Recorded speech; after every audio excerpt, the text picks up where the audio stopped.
முதல் வாசகம். கொரிந்தியருக்கு எழுதிய முதல் திருமுகம், அதிகாரம் 8, திருவசனங்கள் 1 முதல் 7 மற்றும் 11 முதல் 13 வரை.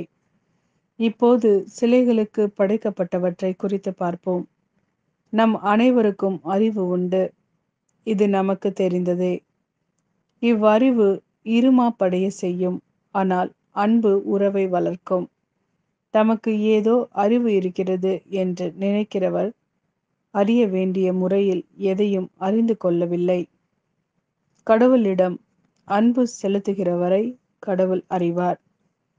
இப்போது சிலைகளுக்கு படைக்கப்பட்டவற்றை உண்பதை குறித்து பார்ப்போம். இவ்வுலகில் சிலை என்பது ஒன்றுமே இல்லை. கடவுள் ஒருவரன்றி வேறு தெய்வங்கள் இல்லை என்று நமக்கு தெரியும். விண்ணிலும் மண்ணிலும் தெய்வங்கள் என்று சொல்லப்படுபவை பல இருக்கலாம். தெய்வங்கள் பலவும் ஆண்டவர் பலரும் உளர். ஆனால் நமக்கு கடவுள் ஒருவரே. அவரே நம் தந்தை. அவரிடமிருந்தே அனைத்தும் வருகின்றன. அவருக்காக நாம் இருக்கிறோம். அவ்வாறே நமக்கு ஆண்டவர் ஒருவரே. அவரே இயேசு கிறிஸ்து. அவர் வழியாகவே அனைத்தும் வருகின்றன. அவர் மூலமாகவே நாம் வாழ்கிறோம். ஆனால் இவ்வறிவு எல்லாரிடமும் இல்லை.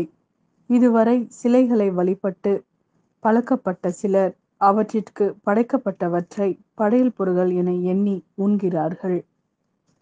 அவர்களின் மனசான்று வலுவற்றதாய் இருப்பதால் அது கரைப்படுகிறது.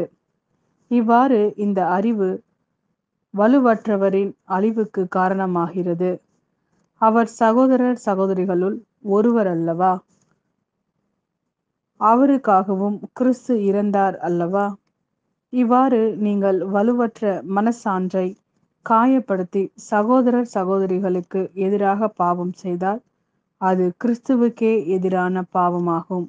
ஆகையால் என் சகோதரர் சகோதரிகளுள் ஒருவருக்கு நான் உண்ணும் உணவு ஒரு தடைக்கல்லாக இருக்குமானால் இறைச்சியை ஒரு நாளும் உண்ண மாட்டேன். அவர் பாவத்தில் விழ நான் காரணமாய் இருக்க மாட்டேன். இது ஆண்டவரின் அருள்வாக்கு. இறைவா, உமக்கு நன்றி. லூக்கா எழுதிய நற்செய்தி, அதிகாரம் 6, திருவசனங்கள் 27 முதல் 28 வரை. நான் சொல்வதை கேட்டுக்கொண்டிருக்கும் உங்களுக்கு கூறுகிறேன், உங்கள் பகைவரிடம் அன்பு கூறுங்கள். உங்களை வெறுப்போருக்கு நன்மை செய்யுங்கள். உங்களை சபிப்போருக்கு ஆசி கூறுங்கள். உங்களை இகழ்ந்து பேசுவோருக்காக இறைவனிடம் வேண்டுங்கள்.